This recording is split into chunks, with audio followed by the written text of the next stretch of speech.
Our next guest, Lucas Downey, co-founder of moneyflows.com, is with me now. And look, you can't deny what a V-shaped recovery we've had, but you anticipate that there are sometimes days where we have a pullback. And are those opportunities? Tell us more. Hey, Nicole, good to see you. Yeah, it is not popular to talk about a potential pullback with stocks screaming day after day. But we have a proprietary indicator that looks at money flows on over 1,000 stocks.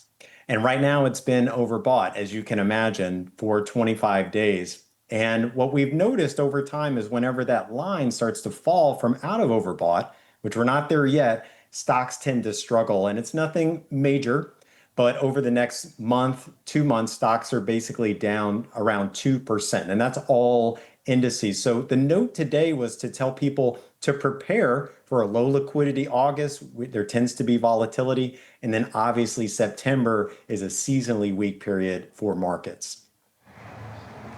So you're going to pick and choose what names to get into here? I mean, how do you decide what's a good buy on a dip? Well, what we try to do is we look for outliers, right? Where is the money flowing? And a great case in point would be Meta Platforms. This is a name that I've owned for a number of years. First thing is you got to think big themes, right? What is actually working? AI, Meta has all this data and they continue to just grow their earnings. What was interesting about Meta is their last time that they had earnings, this is back in April. Just remember how worried the whole world was about earnings. They basically were saying that they were going to guide even higher. Their CapEx was going to go above and beyond what people were expecting. You can see analysts have been very bullish on this name. So this would be the type of company that you would want to be looking for on any type of pullback. What's interesting is you talk about when the S&P gains X, then the 1 month later it falls this, 6 months later you may see a surge of this. I mean, is there a theme here? I mean, it's hard for me to read all that. What's the real takeaway here? Well, the other part of today's message was looking at the steepness of the rally. I mean, we are in a historic time. If you look at the lows set in April and you look at the recent peak, the market climbed 26% in 63 trading days. So I was very curious. I went back through history, looked at over 4 decades of data, and I only found, get this, 20 periods where the S&P had gained 26% or more over the same time period. And here's what was so interesting. A month later, stocks are basically flat. They're down about 0.6%. But they have never been lower 3, 6, 12, and 24 months later. And if you look at the periods that this includes, you're talking about the global financial crisis where stocks screamed out of that bear market. It also happened in COVID. And those are the analogs that set up for what is happening today. We had forced selling in April. Everybody prepared for a Great Depression. It didn't happen. And so now everybody is re-risking. And so months from now, we believe stocks are going to be meaningfully higher than today. Understood. I mean, so when you mentioned Meta, do you have a few other names you can share with me today? Yeah, another name that we've been watching is semiconductors have been super hot, a name that I've owned for a number of years and continue to buy on dips, Lam Research. So as AI continues to just gather steam and devices continue to get smaller, these are the types of companies that are going to win and they're going to lead.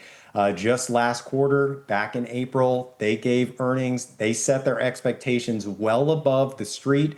Those are the types of companies you want to be betting on any type of pullback. And we know semiconductors can get very volatile, especially heading into earnings. Yeah, so you have Lam, and how many more are there? Let's hear the rest. Well, another one, Taiwan Semi, great name. We've been very positive on this stock. I think if you wait for this one to come in a little bit, they just had tremendous guidance. So the stock may continue to drift a little bit higher over the next coming days.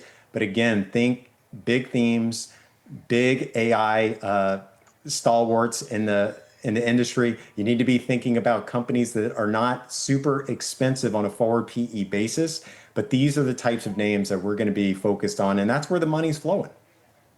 Yeah, I mean, overall, so much of this is based on sentiment and how people are feeling. And sometimes you feel down when the market sells off, but that's your opportunity, right?